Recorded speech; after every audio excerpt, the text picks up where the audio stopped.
Hi friends, அடுத்த promo என்னன்னு பார்த்தீங்கன்னா, மனோஜ் வந்து இன்னொரு கடன் வாங்கின விஷயம் வந்து வீட்ல இருக்க எல்லாருக்குமே தெரிஞ்சு ரொம்பவே கோவப்படுறாங்க. அப்போ விஜயா என்ன சொல்றாங்க அப்படின்னு பார்த்தீங்கன்னா, சிந்தாமணி கிட்ட நான் பணம் வாங்கி தரேன். அவ மூஞ்சில தூக்கி போட்டுடு. இதுக்கப்புறம் அவள கடவுள் வாசல்ல கூட நீ சேர்க்கக்கூடாது அப்படின்ற மாரி சொல்லிடுறாங்க. சிந்தாமணி கிட்ட மேலும் பார்த்தீங்கன்னா, நம்ம விஜயா வந்து கடன் வாங்க போறாங்க. ஏற்கனவே பத்திரம் வந்து சிந்தாமணி கிட்ட தான் இருக்கு. வட்டியை அதிகப்படுத்தலாமா அப்படின்னு சொல்லி அவங்க யோசிச்சுட்டு இருக்கும்போது பார்த்தீங்கன்னா, விஜயா வந்து கரெக்ட்டா அந்த பிளான்ல சிக்கிற மாரி எபிசோட்ஸ் வந்து கொண்டு போயிருக்காங்க. இப்ப பார்த்தீங்கன்னா, விஜயா வந்து சிந்தாமணி கிட்ட கடன் வாங்கி குடுக்க போறாங்க.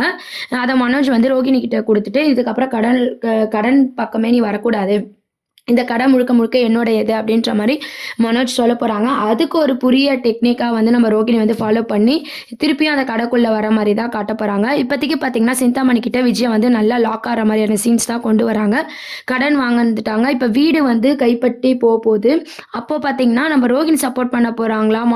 அது மூலமா நம்ம மனோஜ் கூட சேரப் போறாங்களா? இல்ல முத்து மீனா வந்து இத வந்து தடுக்க போறாங்களா? அப்படின்றதெல்லாம் வெயிட் பண்ணி பார்க்க வேண்டியது இருக்கு. ஏன்னா, இன்னைக்கு மனோஜ் கிட்ட நம்ம விஜயா பேசும்போது பார்த்தீங்கன்னா, மீனா வந்து எல்லா விஷயத்தையும் வந்து கேட்டுற மாரி ஒரு சீன்ஸ வந்து கொண்டு வந்திருப்பாங்க.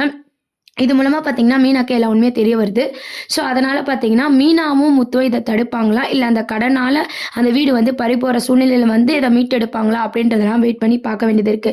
இப்போதைக்கு நீங்க ஷோரூம்க்கு வரக்கூடாது அப்படின்ற மாரி ரோகிணிய தடுக்குறாங்க. மனோஜும் கடன குடுக்குறாரு. இத வச்சு நம்ம ரோகிணி அடுத்து என்ன கேம் ப்ளே பண்ண போறாங்க? இதெல்லாம் தான் அடுத்த ப்ரோமோவா கொண்டு வரப் போறாங்க. இதெல்லாம் தான் அடுத்த ப்ரோமோவும் இருக்கு. தேங்க்ஸ் ஃபார் வாட்சிங்.